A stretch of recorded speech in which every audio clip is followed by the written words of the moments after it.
Recently, my YouTube feed has been filling up with thumbnails like these. It's concerning me that it's pushing photographers like you down a very worrying path. A path on which you might think that if your photos don't lie, they're not good enough. That's why in this video I want to share with you a 5-step process that will help your photos to stand out, but without any unnecessary over post-production or AI intervention. I'd really like to hear your thoughts on this topic, so please share them with me in that comment section below. What? No, I'm not a snowman, I'm Pinocchio, you know, lion Pinocchio. Oh, forget it, let's just move on with step number 1. I'm sure you've looked at photos before and thought, I wouldn't have gone that far in the edit, or that just doesn't look right. When we see pictures like this, we often feel cheated because we feel that the photographer has falsified what they've photographed in order to create impact, and in comparison, our honest approach seems to pale into insignificance.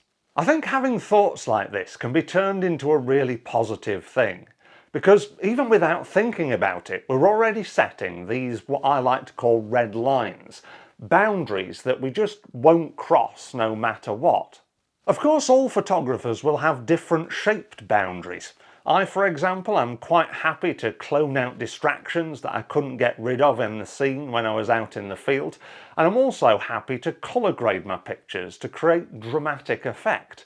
But I wouldn't go as far as swapping out skies or completely manipulating the scene that I saw when I was out there, because for me that wouldn't be a true and honest picture from my perspective. Of course, your thoughts might be different. The fact of the matter is, if we set these boundaries as early as we can in our photography lives, the more honest we're going to be when we make the photographs that we make, and the less likely we are to be drawn down that path of thinking if our photos don't lie, they're not good enough. If you'd like to learn more about setting your photography red lines, then I filmed a video on it, and I'll share a link to it at the end of this video. Our next step is to understand our intent for each photograph that we make. Intent is what you hope people are going to get out of the photographs that you make. And by having an idea of it before you click the shutter is not only going to help us to make better decisions when we're out in the field, but it's also going to help us to make more considerate edits afterwards. You might want to highlight a specific subject, create a mood, or even tell a story. Whatever your intent is, keep it in mind before you click the shutter, and I guarantee that you'll not only make photographs that are more unique to you, you'll also develop a style that's going to help your photographs stand out. Our next step is to understand who our photographs are for.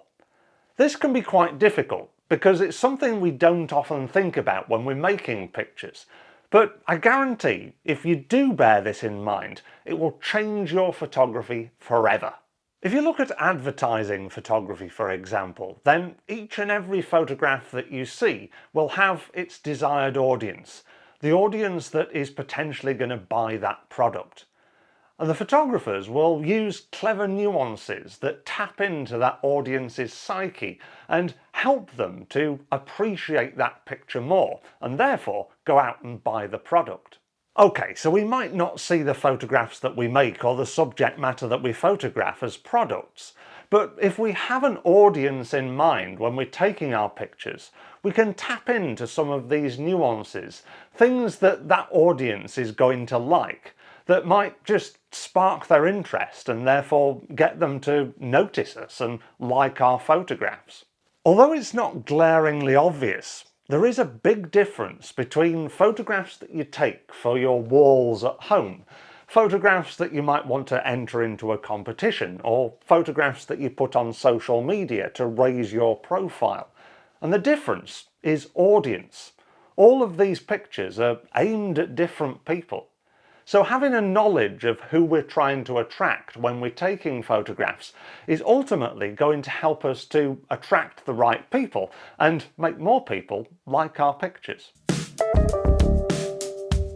Now that we've set our boundaries that we're not going to cross no matter what when we're editing, We've understood our intent that we're trying to get across through our photographs, and we've selected an audience that we want to attract. We can now look at how we can get our photographs out there into the big wide world. These days, the big and obvious way of getting our pictures out there is on social media. Every day, millions of photographs are splashed all over different channels across the world and are there for people to look at and admire. But the problem with social media is it's all about instant gratification. That initial impact that's going to make people look for more than a couple of seconds before they start scrolling on to the next picture. Personally, I think it's this environment that's triggered this shift towards photographs lying to create impact and instant gratification. Once upon a time, photographs were there to be cherished, to be leafed through in books or albums and spent time over and admired. Now they're just disposable commodities that are there on your screen 1 second and gone the next. This is why understanding your audience is so important. I'm guessing that if you are a photographer, which if you've got this far in the video then I'm pretty sure you are, then you want people to spend more time looking at and appreciating your photographs rather than scrolling through them at a rate of knots. Therefore, social media might not be the best way to get your pictures out there. Yes, sharing your photographs on social media is easy and it costs nothing, and ultimately loads of people are going to be looking at your pictures. But if we've bared our audience in mind, maybe they're not actually the right people. These days, if you really want your photographs to stand out without post-producing the bits off them, then you're going to have to explore different avenues. Yes, they might be a little bit more time consuming, but if you do put that effort in, then more people are going to appreciate the pictures that you share with them. You could set up an online portfolio website. There's plenty of simple, cost-effective website builders out there today that are really easy to use. You can also print your photographs in a book or in a portfolio and take them round galleries or different shops in the area to help more people to see and appreciate and share in your photography. In a fast-paced world, it can be really easy to look for those quick fixes. We want our photographs to be liked and we want them to be liked now. But if we just take a step back and spend a bit more time and attention on how we get our photographs out there, then I guarantee not only will you get more people looking at your photographs, you'll get the people looking at your photographs that actually matter.